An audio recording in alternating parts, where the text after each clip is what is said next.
What is up, YouTube? My name's Rob, and welcome to another episode. So today we're going to be talking about how to self-study in 2023. So first we're going to talk about what is self-study and why is it important. So traditional schooling, at least the way I have always seen it, isn't necessarily meant to teach you anything, and a lot of you may feel this way. I might be saying nothing new. But it's not necessarily meant to teach you something. You learn how to memorize, sit down quietly, ask when you can do things, and then you graduate and you're put out into the workforce. But there's not too much information that you walk away that you learned with. Either stuff that you found interesting that you want to pursue further, or just general life helpfulness, like finances, how to do your taxes, things like that, how to write a resume. The big thing is that each person is unique, and we each have our own study methods and styles, and the amount of time it takes us to grasp a concept, and that's okay. We're all different.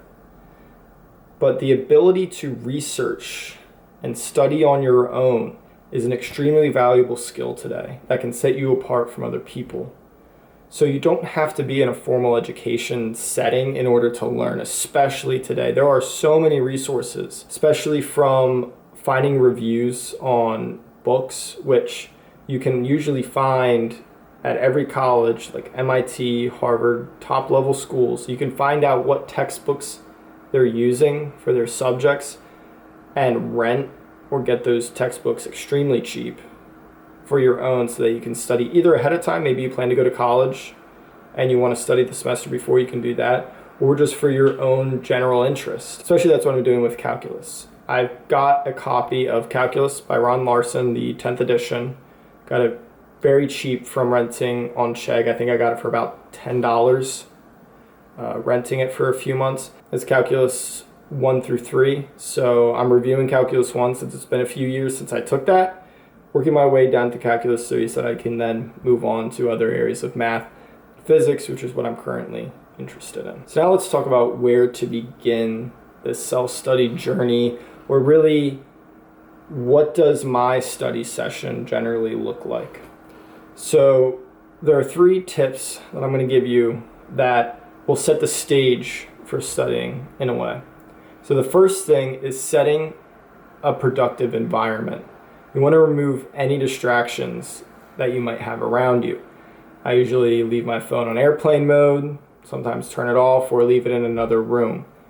You don't want your phone bothering you. If you're studying off your laptop or tablet, turn off notifications if you can so that you're not constantly getting bombarded by what other people have to say on Twitter or texting you, because this is your study time and you need to take advantage of it and be focused. Along with removing distractions, you want to let those that you live with, if you live with anyone, know that you'll be studying, so you can close the door and they won't bother you or be knocking on the door and disrupting you from your focus time. The second thing you can do is prepare ahead of time.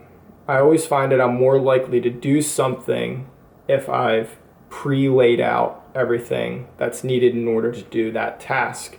When I go for a run in the morning, I have all my gear ready to go, my shoes, my socks, running shorts, shirt, all ready to go in the bathroom so that I can wake up, get dressed, and immediately go out for my run. Same thing applies to studying. If you use a laptop or a tablet, make sure it's charged and have a charger with you. If you're like me and you like to have a book with your pen, paper, or pencil, have that all laid out ready to go. This way you don't have to worry about finding that stuff and be less likely to begin that study session or be late to your study time. It's already laid out for you, so you can just sit down and get to work. The third thing I want to talk about is setting a time. Take your calendar out, or I use like a dotted journal along with Notion and my master calendar to track when I'm doing things. Set a time in the day that you want to have your study session. Set this at a time where you know you're least likely to be bothered or need to do things, whether this be earlier in the morning or after work, after dinner. This way you'll be less likely to get texts from work or emails. And also don't have anything important that you're worried about lined up right after your study session. If you have an interview at 2 o'clock and you plan to study between 12 and 1:30, you're most likely not going to be focused on that study time. You're going to be worrying about that interview and if you're going to do well or not. So either plan your study time after the interview or maybe do just a half-hour chunk so that you have plenty of time to get ready and practice for your interview. So along with setting a time, timing your study sessions is also important. You may have heard of this technique, the Pomodoro technique. It's pretty popular. I've been doing it for about 1.5 years now, and it has greatly improved my study sessions. Now, I started off with the recommended 25 minutes of work, 5-minute break, doing 4 of those, and then taking a longer break, maybe 15 to 30 minutes. Now, when it comes to studying, especially right now with my math, I generally study for about 55 minutes and then take a 5-minute break, but I've worked my way up to that where I can focus and sit down and work on that math for a longer period of time. But depending on what the task is I have to do, I'll set it for a shorter, maybe 25, 35 minutes. It really just depends on the task, because this technique doesn't just apply to studying. If you're at work and you have certain projects, maybe you focus on one part of that project for 25 minutes, then take a little 5-minute break, and then work on another part of the project. My productivity at work and in my own personal life has increased so much since I started applying this Pomodoro technique. Now, it's important that during this 5-minute break that you get up and move. It's going to refresh you, wake you up, get some blood flowing. I generally do push-ups or pull-ups or go for a little walk during my 5-minute break. If it's during my longer break, I'll go outside and go for a walk. Especially if you're studying with a computer screen that's about 2 feet in front of you, it's important to get outside so you can see at least 20 to 30 feet in front of you to help your eyes relax and look at something a little further in the distance. Now, when you're studying, you're probably gonna have thoughts or things that come up during that work bout, that 25 minutes of Pomodoro work. So what I do is I keep a notepad next to me. So if I suddenly remember that I need to pay a bill or email someone, I write that down. And then during my break, after I get some movement in, I see if I can knock out some of those things on that list during my 5-minute break, or if it's something important enough, spend the next 25-minute work bout on that project. So now I want to talk about 3 study techniques. And I'm going to make a video about different techniques and study methods later, but these are just 3 general study techniques that I use in my day-to-day practice. So the first one I want to talk about is chunking. You may have heard of this. It's taking a large concept and breaking it down into its smaller components, usually down to its simplest terms, so that you can better understand what's going on. I did this for about 80% when studying for my CompTIA Security Plus exam. Coming from a non-computer science background, there were a lot of large concepts that were very confusing at first glance that I did not understand whatsoever. So what I did was take a blank piece of printer paper and basically made mind maps.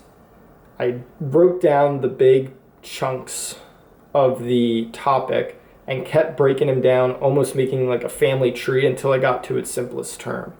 I then would rewrite that term in my own words so that when I look back at those notes, it would make more sense to me. And by writing it in my own words, it confirmed if I truly understood what that topic was. And then I would go back up the family tree until I could fully understand it and write the large topic in my own words.